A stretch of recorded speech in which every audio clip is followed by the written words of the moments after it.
Welcome to Electrified. It's your host, Dylan Loomis. Quick shout out to my new or updated patrons, Thomas A. and Adam O. Thank you guys for choosing to support the channel. This has caused a bit of commotion over on Twitter. Matt and Emmett looking to do a TSLAQ debate, and they'll give $20,000 to the charity of the TSLAQ members' choice. Now, I'm genuinely curious, what do you think? Should they do this? My personal thoughts, anytime people debate, I enjoy hearing both sides. However, debates don't really ever accomplish much. People just get further entrenched in the camps they're already in. And for me, anytime money goes to a legitimate charity would be a great thing. Sure, would it be better if maybe half went to the charity that a Tesla supporter got to pick? Maybe, but ultimately I do think it's very important that the Tesla community continually hear the arguments from the bear camp. You may not enjoy it, but I think it's good to stay sharp and understand the arguments. However, if people are willing to make things up or have personal grudges against Elon, then yes, it could definitely slip into a waste of time and not beneficial for anyone. But if it's a good, clean, honest debate and some money goes to charity, then sure, sign me up. We get a new Tesla filing giving us the detail for the annual stockholder meeting that will be Thursday, August 4th, 4:30 p.m. Central Time. Any stockholder as of June 6th this year will be able to attend the event virtually, and there are instructions on how to get the code to join the room. I will include this link below for you to check out later. And to attend this event in person, once again, you would have to be a stockholder as of June 6th of this year, and they're going to do a random drawing to determine who gets to go. The deadline to enter this drawing will be Friday, July 1st, so exactly 1 week from today. Once again, you can find this below for more information. If you enter and you're selected and you want to bring a spouse or a child, too bad, only people that are selected via the drawing will be able to attend, no guests. Today we have people talking about the Russell indices, the 3000, 2000, 1000. Why?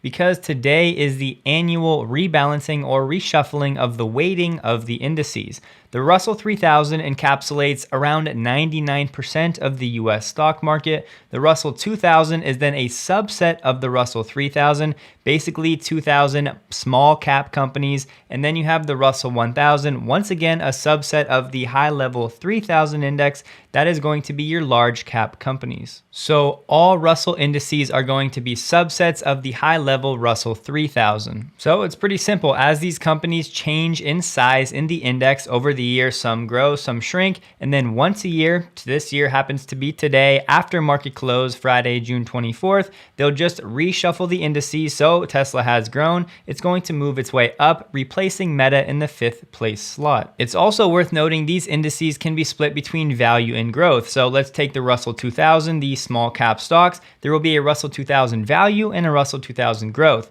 Yes, companies can end up in both, but let's say the main index, the Russell 3000, had 100 shares of Tesla. It would be 50 in the value, 50 in the growth. However, they decide to balance it out given the weighting and the performance throughout the year. This is all relevant because all of the funds or ETFs that track these indices will also have to buy more shares since Tesla has moved up to become a bigger part of the Russell 1000 as a large cap company. And once again, relative to Facebook, which has lost significant value, Tesla moving up. And fun fact, historically, the Russell reshuffle is traditionally one of the higher volume stock market trading days because once again, these changes will take place after market close and some traders will be front running these changes toward the end of market close today. So yes, perhaps a little extra buy pressure for Tesla stock in the short term. Dan Levy from Credit Suisse has tweaked his expectations for Tesla in Q2, and just FYI, most analysts will change or update their expectations within the last 2 weeks ahead of Tesla releasing its financial results. So hopefully, once again, those figures continue to come down to lower the bar for Tesla. For deliveries, Dan's expecting 242,000 and the consensus expectations still sit around 273,000. Dan dropped his price target $125 to $1,000 per share, and he's expecting $1.10 in earnings for the second quarter, down previously from $2.06 because of the Bitcoin impairment, the COVID lockdowns, all of the things that we've been talking about now for weeks. And Wall Street, I believe, is still around $2.08 for expectations of Q2. On the Tesla website, it's now now official. Enhanced Autopilot is available just as we expected, $6,000. Most of the features of the full self-driving package, except for traffic light and stop sign control. Let's walk through a quick thought experiment using Sawyer's data. He did this survey and 27% of 6,376 votes said yes, they live in the US and would buy Enhanced Autopilot if they haven't already. So we had 27% of Americans saying they would buy Enhanced Autopilot.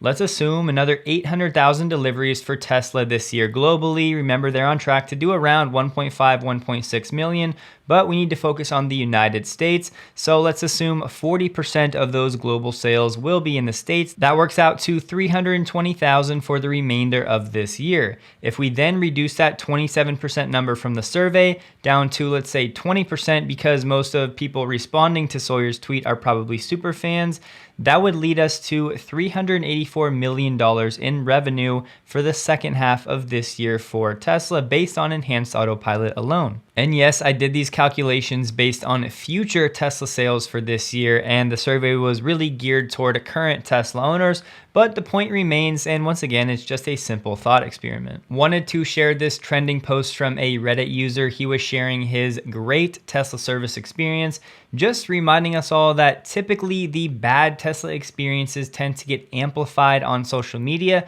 but they don't really portray Tesla service in general. And I think it's easy to get wrapped up in all of that and start to think that Tesla service is terrible, when in reality, I don't think it's as bad as most people, at least in the media and on social media, tend to make it out to be. And hear me out, I'm not at all glossing over Tesla service. It absolutely can and should improve, and there have been some really painful experiences for some people, but I'm speaking generally, and just a reminder, there are great experiences too. Drive Tesla Canada has confirmed a few more users are getting their delivery dates for a long-range Model Y from Austin here in the next 1 to 2 weeks. This would of course be good news for Austin, meaning that now they can produce Model Ys potentially with the 4680s and 2170s.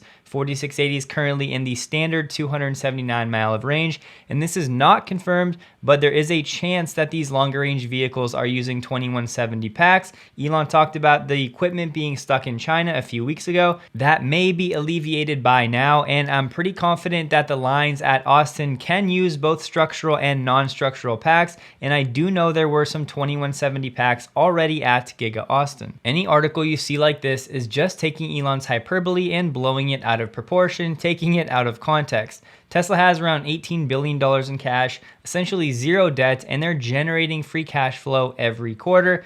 Tesla is not going bankrupt. Here we have around 60 employees from various automakers meeting with leaders of the UAW, talking about potentially looking at starting unions at their respective companies. These workers represented factories in 9 different states across the country. They decided this is a moment right now in the country for them too, as non-union workers, for them to be able to form their unions and create standards in the industry. They've all come together to say, we're going to do this together. Right now, the only companies with unions, Ford, GM, and Stellantis. Remember, Elon was willing to basically hold a vote of Tesla employees, as he was confident that the employees would not want to unionize because he believes they're already well taken care of. And I think most would agree with that are in the know. However, we'll keep an eye out. Congrats to Polestar, as they are now officially trading on the NASDAQ under the ticker PSNY. I'm not invested in Polestar and don't have any plans to right now. However, I am a big supporter of the company. I really like their cars,